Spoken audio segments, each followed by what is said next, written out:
வீரத் தமிழரின் மரபில் உறக்கு முறையில் உருவாக்கப்படும் அம்மன் டிஆர் வைத்தியம் ஓர் உறுதியின் அடையாளம். அதிமுக செயற்குழு மற்றும் பொதுக்குழு கூட்டம் காலை 10:35 மணிக்கு தொடங்குகிறது. விவரங்களோடு இணைந்திருக்கிறார் செய்தியாளர் ஸ்டாலின். ஸ்டாலின், காலை 10:35 மணிக்கு அதிமுக செயற்குழு மற்றும் பொதுக்குழு கூட்டம் தொடங்க இருக்கிறது. எடப்பாடி பழனிசாமி பொதுச் செயலாளராக அறிவிக்கப்பட்ட பிறகு வரக்கூடிய முதல் செயற்குழு மற்றும் பொதுக்குழு கூட்டம். இதுல என்னென்ன விஷயங்கள் எல்லாம் பேசப்பட இருக்கிறது, எவ்வளவு முக்கியத்துவம் வாய்ந்ததாக இந்த பொதுக்குழு கூட்டம் பார்க்கப்படுது?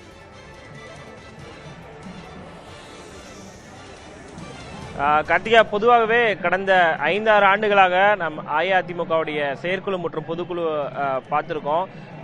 மிகவும் ஒரு பரபரப்பாக பல்வேறு விதமான பிரச்சனைகளுக்கு இடையே தான் இந்த செயற்குழு மற்றும் பொதுக்குழு கூட்டம் என்பது கடந்த 5 ஆண்டுகளாகவே தொடர்ச்சியாகவே நடைபெற்று வந்தது. அதாவது முன்னாள் முதலமைச்சர் ஜெயலலிதாவுடைய மறைவுக்கு பிறகு நடைபெற்ற அனைத்து பொதுக்குழுலுமே சில சச்சரவுகள், பிரச்சனைகள், ஏதேனும் சட்ட சிக்கல்கள் என பல்வேறு விஷயங்கள் தொடர்ந்து இருந்திருக்கும்.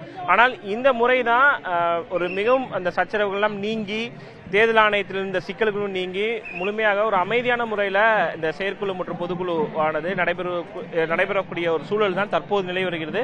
அதிமுகவுடைய செயற்குழு மற்றும் பொதுக்குழு உறுப்பினருடைய எண்ணிக்கையை பொறுத்த வரைக்கும் பார்த்தோம்னா, செயற்குழுவில் 300க்கும் மேற்பட்ட செயற்குழு உறுப்பினர் இருக்காங்க. அதே பொதுக்குழுவில் பொறுத்த வரைக்கும் 2800 பொதுக்குழு உறுப்பினர் இருக்காங்க. மாவட்ட வாரியாக, அதாவது அஇஅதிமுக பொறுத்த வரைக்கும் அமைப்பு ரீதியாக 84 மாவட்டங்களாக பிரிக்கப்பட்டுள்ளது. அது மட்டுமில்லாமல் பல்வேறு விதமான மாநிலங்கள்ல, குறிப்பாக கர்நாடகம், அதே போல கேரளா, புதுச்சேரி உள்ளிட்ட பல்வேறு மாநிலங்களிலையும் அந்த அமைப்பு ரீதியாக பல்வேறு மாவட்டங்கள் செயல்பட்டு வருகின்றன. ஒவ்வொரு மாவட்டத்திற்கும் தனித்தனியாக அந்த கவுண்டர்கள் என்பது அமைக்கப்பட்டு அங்கிருந்து வரக்கூடிய செயற்குழு மற்றும் பொதுக்குழு உறுப்பினரிடம் கையொப்பம் வாங்கிய பிறகுதான் உள்ளே அனுமதிக்கப்படுகிறார்கள். இன்றைய செயற்குழு மற்றும் பொதுக்குழு கூட்டத்தை பொறுத்த வரைக்கும் முதலாவதாக செயற்குழு கூட்டம் என்பது நடைபெறும். அதன் பிறகு அதன் தொடர்ச்சியாக பொதுக்குழு கூட்டத்திற்கு அழைப்பு என்பது கொடுக்கப்பட்டிருந்தது. பொதுக்குழு கூட்டத்தை பொறுத்தவரை இன்று பல்வேறு முக்கியமான தீர்மானங்கள் நிறைவேற்றப்பட இருக்கின்றன. குறிப்பாக 18 20 தீர்மானங்கள் வரை நிறைவேற்றப்படும் என்று எதிர்பார்க்கப்படுகிறது. அதில் குறிப்பாக நாடாளுமன்ற தேர்தல், நாடு முழுவதும் நாடாளுமன்ற தேர்தல் என்பது இன்னும் ஒரு சில மாதங்கள் நடைபெறவுள்ள நிலையில் அஇஅதிமுகவுடைய கூட்டணியை தீர்மானிப்பதற்கான அதிகாரத்தை அதிமுகவின் பொதுச்செயலாளர் எடப்பாடி பழனிசாமிக்கு கொடுத்து அந்த தீர்மானம் என்பது முதல் தீர்மானமாக நிறைவேற்றப்படும் என்ற ஒரு எதிர்பார்ப்பு என்பது இருக்கிறது. இதை தவிர ஃபார்ம் ஏ ஃபார்ம் பின்னு சொல்லுவாங்க. அதாவது ஒரு அங்கீகரிக்கப்பட்ட அரசியல் கட்சியுடைய வேட்பாளர்கள் தேர்தல் ஆணையத்தில் தங்களுடைய வேட்புமனுக்களை, அதாவது தாக்கல் செய்யும் பொழுது, தேர்தலின் போது தாக்கல் செய்யும் பொழுது இந்த ஃபார்ம் ஏ ஃபார்ம் பில கட்சியுடைய முக்கிய பொறுப்பில் இருப்பவர்கள் தான் கையெழுத்திடணும். ஆனால் கடந்த சில ஆண்டுகளாகவே பல்வேறு விதமான பிரச்சனைகள் என்பது இருந்தன. அதாவது ஒருங்கிணைப்பாளர், இணை ஒருங்கிணைப்பாளர் பொறுப்பு என்பது கொடுக்கப்பட்டிருந்த போது OPS EPS இணைந்துதான் அந்த கையெழுத்து என்பது இட்டு வந்தார்கள். அதே போல கடந்த ஈரோடு கிழக்கு சட்டமன்ற இடைத்தேர்தலின் போது கூட அவைத்தலைவர் தான் அந்த ஃபார்ம் ஏ ஃபார்ம் பில கையெழுத்திட்டார். தற்போது அது தொடர்பான ஒரு சட்ட விதி என்பது இருக்கிறது. அதனை மாற்றி ஒரு தீர்மானம் என்பது இன்றைய பொதுக்குழுவில் வைத்து நிறைவேற்றப்படும் என்ற ஒரு எதிர்பார்ப்பு இருக்கிறது. இதை தவிர பல்வேறு விதமான முக்கியமான பிரச்சனைகளை முன்னிறுத்தி தீர்மானங்கள் நிறைவேற்றப்பட இருக்கின்றன. குறிப்பாக இஸ்லாமிய சிறை கைதிகள் பல ஆண்டுகளாக தமிழக சிறையில் இருந்து வரக்கூடிய நிலையில் அவர்களை விடுவிக்க தமிழ்நாடு அரசை வலியுறுத்தி ஒரு மிக முக்கியமான தீர்மானம் இன்றைய பொதுக்குழுவில் வைத்து நிறைவேற்றப்பட இருக்கிறது.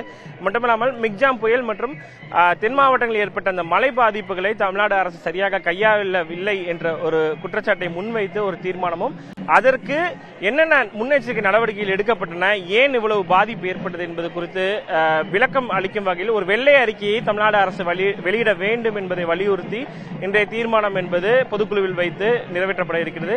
இதை தவிர மீனவர்கள் பிரச்சனை, முல்லை பெரியார் இஷ்யூ, அதே போல காவிரி விவகாரம் உள்ளிட்ட பல்வேறு முக்கியமான விவகாரங்கள் தொடர்பாகவும் இன்றைய பொதுக்குழுவில் தீர்மானங்கள் என்பது நிறைவேற்றப்பட இருக்கிறது. இதற்கென தீர்மான குழு என்பது ஏற்கனவே போடப்பட்டு அவர்கள் 18 தீர்மானங்களை அதிமுக பொதுச்செயலாளர் எடப்பாடி பழனிசாமி கொடுத்திருக்கிறார்கள். 1-2 கூட குறைய அந்த தீர்மானங்கள் என்பது வருவதற்கான வாய்ப்புகள் இருக்கிறது. ஒட்டுமொத்தமாக 18 20 தீர்மானங்கள் வரைக்கும் இன்றைய பொதுக்குழு மற்றும் செயற்குழுவில் நிறைவேற்றப்பட இருக்கிறது. கார்த்திகா, நான் ஏற்கனவே குறிப்பிட்டதுபடி அஇஅதிமுக பொதுக்குழு என்பது சில ஆண்டுகளாகவே பரபரப்பாக இருந்து வந்த நிலையில் இந்த பொதுக்குழு சிறப்பு அழைப்பாளர்கள் யாருக்கும் அழைப்பு விடுக்கப்படவில்லை. கடந்த பொதுக்குழுவிலும் இந்த சிறப்பு அழைப்பாளர்கள் அழைப்பு விடுக்கப்படவில்லை. காரணம் என்னென்றால் OPS EPS இந்த அணிகள் தொடர்பான பிரச்சனைகள் என்பது இருந்து வந்த நிலையில் சிறப்பு அழைப்பாளர்களாக தங்களுடைய எதிர் அணியினர் யாரேனும் வருவதற்கான வாய்ப்புகள் இருக்கு, பிரச்சனை ஏற்படுவதற்கான வாய்ப்புகள் இருக்கு என்ற காரணத்தினால் சிறப்பு அழைப்பாளர்களுக்கு கடந்த பொதுக்குழுவிலே அழைப்பு என்பது விடுக்கப்படவில்லை. கிட்டத்தட்ட 1.5 வருடங்களுக்கு பிறகு அஇஅதிமுக அதிமுகவுடைய பொதுக்குழு என்பது இன்று நடைபெறவுள்ள நிலையில் சிறப்பு அழைப்பாளர்கள் யாரும் அழைக்கப்படவில்லை. கடந்த ஆண்டு பார்த்தோம் என்றால் கிட்டத்தட்ட 2 பொதுக்குழுக்கள் நடைபெற்றன. அதேபோல ஜூன் 23 மற்றும் ஜூலை 11 என 2 பொதுக்குழு நடத்தப்பட்டு கடந்த அந்த ஜூன் 23ஆம் தேதி தான் அந்த தமிழகத்தினுடைய பிரதான எதிர்க்கட்சியான அதிமுகவினுடைய செயற்குழு மற்றும் பொதுக்குழு கூட்டம் இன்று காலை 10:35 மணிக்கு நடைபெற இருக்கிறது. நாடாளுமன்ற தேர்தல் குறித்து முக்கியமான பல முடிவுகள் அதில் எடுக்கப்படலாம் என்று தெரிகிறது. தொடர்ந்து அங்கு இருக்கக்கூடிய பல்வேறு தகவல்களை பார்க்க இருக்கிறோம். இணைந்திருங்கள் ஸ்டாலின். நம் வீர தமிழரின் மரபில் உறக்கு முறையில் உருவாக்கப்படும் அம்மன் TRY TFT கல்வி ஓர் உறுதியின் அடையாளம்.